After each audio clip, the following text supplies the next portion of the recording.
Greetings, comrades, from Jewish Voice for Labour. I am its political officer.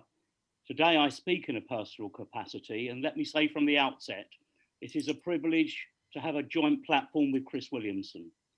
The attack on free speech we are facing is unprecedented in my lifetime, an issue that goes well beyond the Labour Party, as Tina says. We are at a critical moment, having to fight for free speech simultaneously at a number of different levels. Firstly, of course, is the fight in the Labour Party. 52 years almost to the day I joined the party. This is the worst attack on free speech I have ever experienced. Even war criminal Tony Blair did not attempt to silence the opposition. Now, a number of us face the threat of expulsion if we insist on telling the truth about Jeremy Corbyn, on anti-Semitism in the Labour Party, on the report of the Equalities and Human Rights Commission. Even talking about the witch hunt can get you witch hunted. And as Tina said, or speaking on the same platform as or defending those who have been expelled.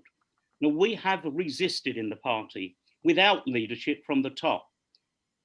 In so many parties, we have said, no, we do not accept your diktat, we will tell the truth. We have repeated the words that Jeremy got suspended for in the first place. Yes, the scale of the problem of anti-Semitism in the Labour Party was dramatically overstated for political reasons. And I'm furious that Jewish members are being used as a political football in what is a blatantly factional manoeuvre. I, for one, can do without offensive references to the feelings of the Jewish community. Jewish people, like all peoples, are diverse. We are Zionists, non-Zionists, anti-Zionists. We are religious and we are secular. There is not a single Jewish voice. But this is more than just a fight for the Labour Party. Secondly, it is a fight against racism. And what is so disturbing is that the structural racism in British society today against Black and Asian people is in the Labour Party sidelined, relegated, silenced. Never mind Windrush deportations, police violence, disproportionate imprisonment, economic injustice, Grenfell. Remember what the Chakrabarti report was into. It was into anti-Semitism and other forms of racism. The report denied it, but there is a hierarchy of anti-racism, and we are prevented from saying so. As Mark Wadsworth found to his cost at the launch of the Chakrabarti report, when he reminded us that the narrative of anti-Black racism was silenced, what did the Labour Party do? We expelled him, as Jackie Walker found in the Labour Party papers in the disciplinary case against her, which referred to her, quotes, unhealthy obsession with the African Holocaust, words which the party refused to delete.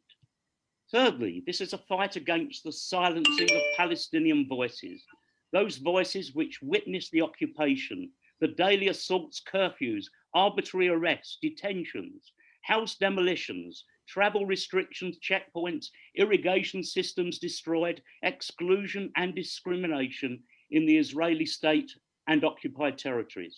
We have been told in the Labour Party we cannot say this, so let me say it. Israel is a racist endeavour. It is an apartheid state. It is a state, as Ian Pappy so graphically put it, born of the ethnic cleansing of the Palestinian people. For saying these things, many of us lifelong anti-racists are labelled as anti-Semitic, or if we are Jewish, as self-haters or even capos. These allegations are so deeply offensive.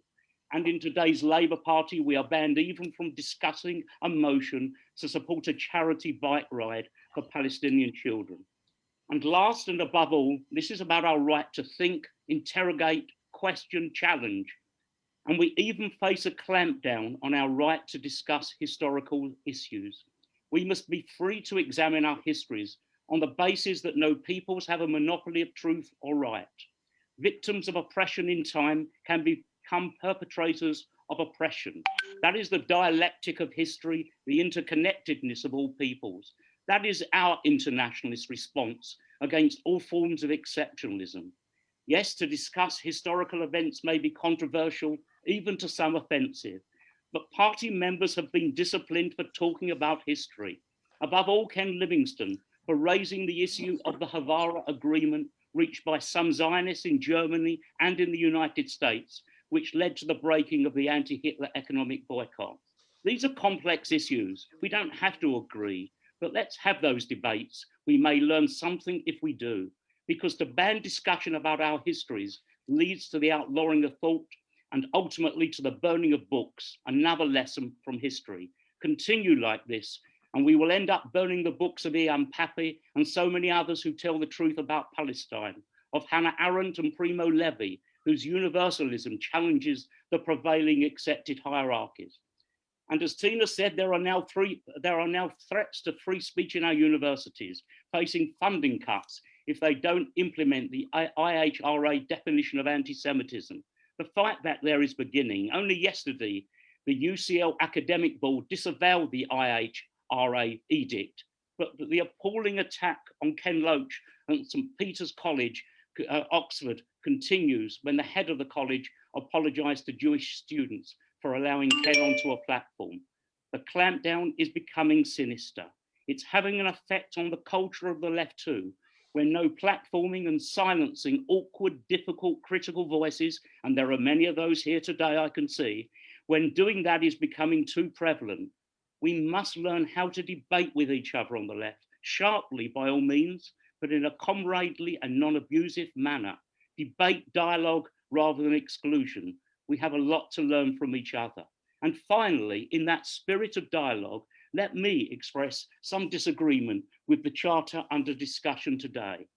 In defending free speech, in my opinion, we must not go down the path of free speech fundamentalism or absolutism, which treats free speech as an ahistorical principle or moral concept torn out of its historical context.